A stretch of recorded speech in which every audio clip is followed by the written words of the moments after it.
تو بتاؤ بات کیا ہے کرے مارے میں مجرم اب یہ باتیں ان کی سنی کیسے مارے تو بات تو شیخ نے سنیں فرمایا اب بتاؤ اچھا، اللہ کیا ہے وہ بات کہاں اللہ ارحم الراحمین تھی ہے ایسی کہ اس کو اور مار توبہ پڑنی تھی کی یا جب اللہ وہ ہم کہتا تھا توبہ مجھے کرتے مارے ہیں تو مار تیری پڑتی شان نہیں میں گستاخی کر بیٹھے تیری کریمے کو ہم کیوں؟ نے اس جانا نے آتے نہیں اطراف تیری جرم کیا۔ اداؤں کو پرکھا نہیں تیرے کرم کو ہمیں پہچان نہیں، اور دوسرے لفظوں میں اللہ تیرا تعارف نہیں، تیری معرفت نہیں۔ میرے جذبے مولا میرے دن رات سارے داغدار ہیں، مجھے اپنی پستی پہ شرم ہے، مجھے اپنی پستی پہ شرم ہے۔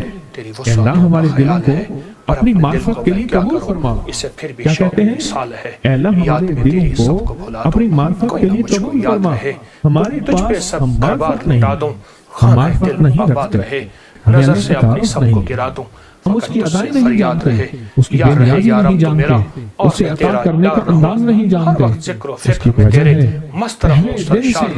پہلے دن سے ہمیں نہ ماں نے، نہ باپ نے، نہ بڑوں نے، نہ ہمارے استاد نے، نہ ہمارے کسی نے اللہ کا تعارف نہیں سکھایا کہ اللہ ہے کیا، اور اللہ کیا ہستی ہے، اور اللہ سے مانگنا کیسے ہے، اللہ سے منوانا کیسے ہے، اللہ کے سامنے فریاد کیسے کرنی ہے، اور اللہ کے سامنے درخواست کیسے کرنی ہے۔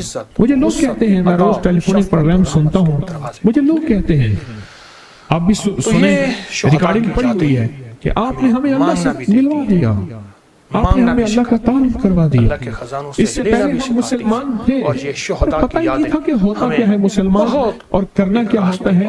لوگ روز مجھے کہتے ہیں کہ اللہ سے ملوا دیا، اللہ کا تعارف کروا دیا، اللہ سے مانگنا سکھا دیا، اللہ کے سامنے گڑ گڑانا سکھا دیا، اس کی بارگاہ میں بھکاری بننا سکھا دیا۔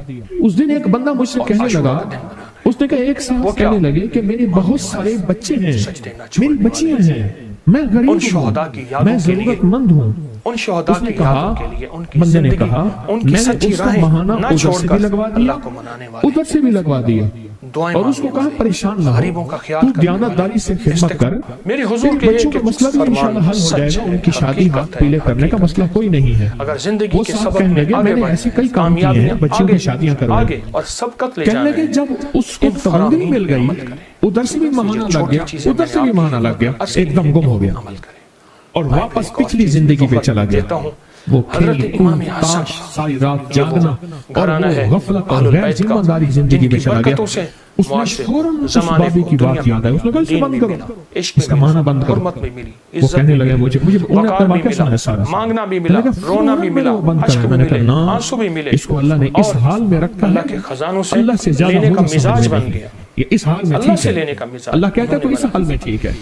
اللہ کو پتہ ہے اگر اس کو اس حال سے ہٹا دیا، اپنی دنیا بھی برباد کر بیٹھے گا، حضرت امام حسین کے بڑے بھائی اپنی زندگی میں اگر راحت، رحمت، عافیت چاہتے ہیں، ایک تو اس کی تقسیم کے اوپر میری بات پہ غور کریں۔ آج اون والا واقعہ، ایک تو اس کی تقسیم پہ راضی ہوں، بس اس نے مجھے جو تقسیم دی ہے، مجھے غربت دی ہے، اس کو امارت دی ہے، دو سگے بھائی ہیں، ایک کو مال دیا ہے، اس کو دولت دی ہے، ایک کو نہیں دیا، ایک کو دے دیا ہے، اس نے تقسیم پہ راضی ہو۔ اس کو کہتے ہیں تسلیم و رضا، کہ اللہ تو نے مجھے جس حال میں رکھا ہے، رضی تو باللہ میں راضی ہوں، میں ہر حال میں راضی ہوں۔ ایک بزرگ تھے، ان کو سخت تکلیفیں اور بیماریوں نے گھیر لیا، تو وہ ہر وقت کہتے تھے اللہ تیرا شکر، اللہ تیرا شکر، اللہ تیرا۔ کسی نے پوچھا حضرت کوئی دنیا کا دکھ، غم، غربت، تنگ دستی نہیں جو آپ کے پاس نہ ہو، اور پر ہر وقت کہتے ہیں اللہ تیرا شکر۔ پتہ کیا جواب دیا؟ کہا اس لیے شکر کرتا ہوں اللہ نے مجھے کسی بہت بڑی بیماری تکلیف میں مبتلا کیا ہے نا، اللہ نے کسی بہت بڑے گناہ میں مبتلا تو نہیں کیا، میں اللہ کا شکر ادا کرتا ہوں، میں اللہ کا شکر ادا کرتا ہوں۔ جو تقسیم ہے کہ مجھے گھر مل سکتا ہے، فرمایا ہاں، اور جو دنیا کی تقسیم پہ راضی ہوگا وہ اللہ کے ساتھ راضی ہوگا۔ دنیا سے جھگڑے ختم ہو گئے، پھر وہ لوٹ مار نہیں کرے گا، پھر وہ کرپشن نہیں کرے گا، پھر وہ چوری دھوکہ فریب نہیں کرے گا، وہ کہے گا میں اللہ کی مجھ جیسا تقسیم پہ فقیر تنگ دست ایسا ہو سکتا ہے؟